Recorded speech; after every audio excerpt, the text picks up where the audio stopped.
હવે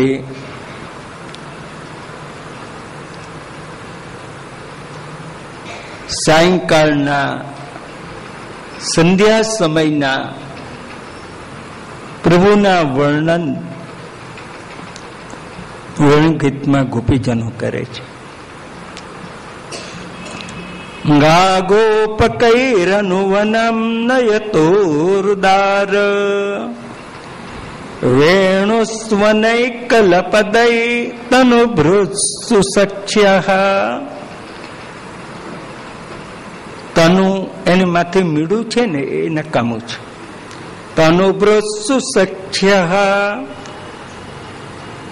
અસ્પંદનમ, આસ્પંદનમ નહીં અસ્પંદનમ ગતિમતામ પુલકસ્તરુણામ નિર્યોગપાશકૃતલક્ષણયોર વિચિત્રમ.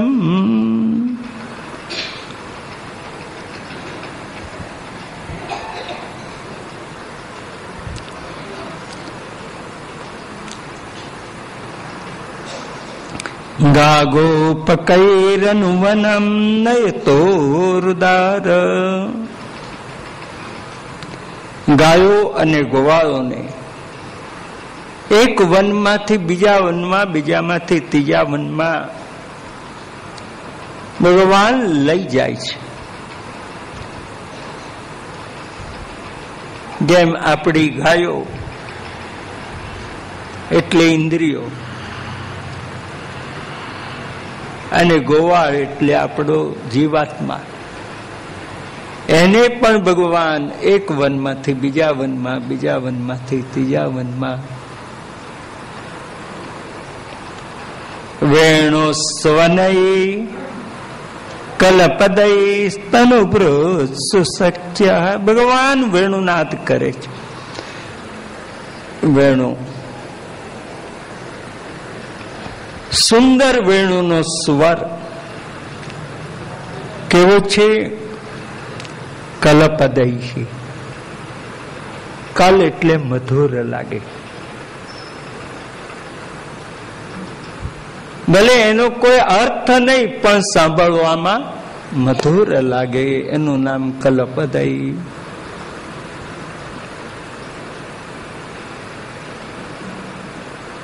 જેમ રાસમાં પણ ભગવાને વેણુનાદ કર્યો ને,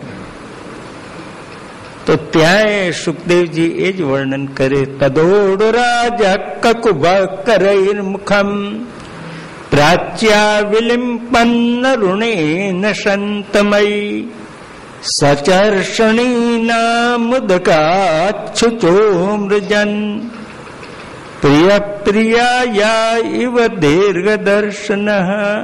અને ત્યાર પછીના શ્લોકમાં કલપદૈ. ભગવાનનો વેણુનાદ સદા મધુર હોય છે. કલપદૈ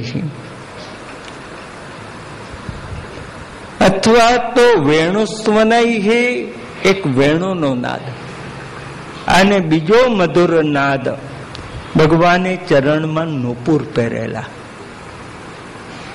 અને આમ ગતિમાં છે તે નુપુરનો અવાજ પણ બહુ આમ મીઠો લાગે.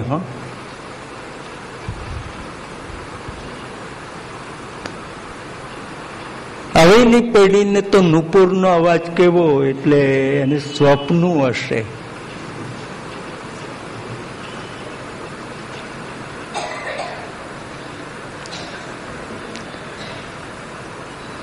તનુભૃત્સુ સખ્યઃ. અને આ રીતે પ્રભુ આમ વનમાં વિચરણ કરતા હોય, ગાયોને અને ગોવાળોને લઈને, ત્યારે શું બને છે? અસ્પંદનમ.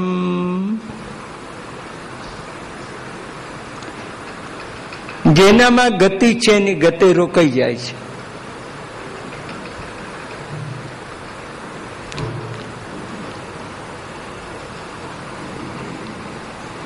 ઝાડ હાલતા બંધ થઈ જાય છે, પશુ સ્થિર બની જાય છે. અસ્પંદનમ.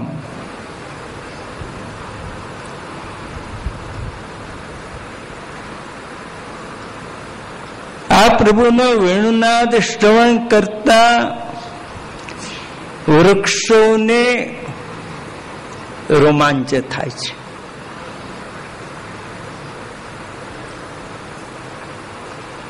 અને વૃક્ષોના હૃદય દ્રવી જાય છે, એમાંથી રસની ધારાઓ વહે છે.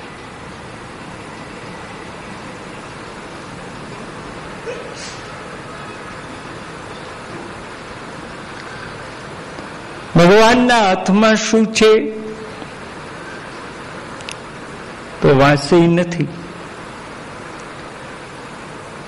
નિર્યોગ પાશ કૃત લક્ષણયોર વિચિત્રમ. નિર્યોગ અને પાશ બે શબ્દ છે. નિર્યોગ એટલે ગાયને ધોવા બેસે તારે ગાયના પગે બાંધવાનું દોરડું, એનું નામ નિર્યોગ. બહુ મોટું ના હોય પણ ગાય પગ પગ હલાવે નહીં, ને ગાય પગ હલાવે તો પેલા દોતા હોય તો દૂધ ઢળી જાય, એટલે ગાયના પગે બાંધવું પડે.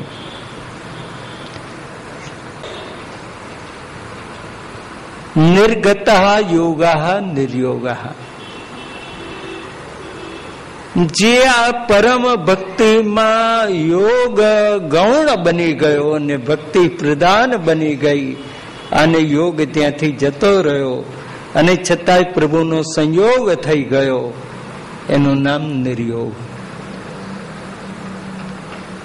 અથવા નિતરામ યોગા. યુઝ ટુ જોઈન્ટ. યુઝ નો અર્થ જોડાવું, યોગ શબ્દનો અર્થ જોડાવું. નિતરામ સર્વ રીતે ભગવાન સાથે જોડાઈ જાય, જેનાથી એનું નામ નિર્યોગ.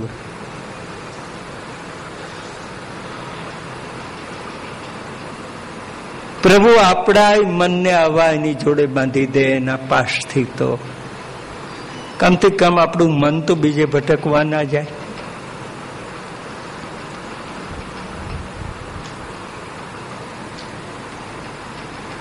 તો સાયંકાળની ગોદોહન સમયની આ લીલાનું નિરૂપણ ગોપીજનો કરે છે. ગા ગોપકૈરનુવનમ નયતોરુદાર. આપણે એક સમય બાલ્યાવસ્થામાં હતા, ત્યાંથી પ્રભુ આપણને કિશોરાવસ્થામાં લાયા, ત્યાંથી કુમારાવસ્થા, ત્યાંથી યુવાવસ્થા, ત્યાંથી પ્રૌઢાવસ્થા, ત્યાંથી વૃદ્ધાવસ્થા, અને ત્યાંથી પછી લાકડાની અવસ્થા. છેલ્લે તો એ જ આવવાની ને, બીજી ક્યાંથી આવવાની? અને આ રીતે પ્રભુ આપણને દોરતા હોય ને તે વખતે આપણને આપણા જીવનને પણ એક આત્મસાત કરવા પ્રભુ આવા કોઈક નિર્યોગ, કોઈક પાશથી આપણા મનને એની જોડે બાંધી દે.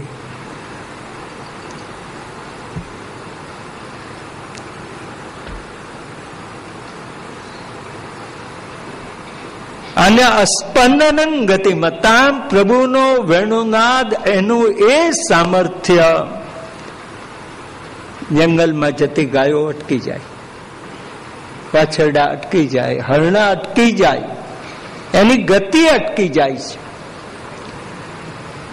અને વૃક્ષોને પણ એટલો બધો પરમ આનંદનો અનુભવ થાય કે એના ઉપર ફળ ફૂલ ખીલે, એ તો જાણે એને રોમાંચ થયો અને એના થડમાંથી આમ રસની ધારાઓ વહેવા લાગે છે, એનું હૃદય દ્રવી જાય છે.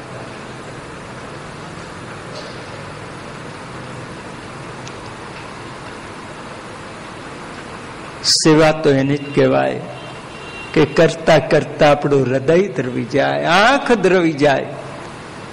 મારા એવા કયા પુણ્ય કે મને આ સુખ મળે.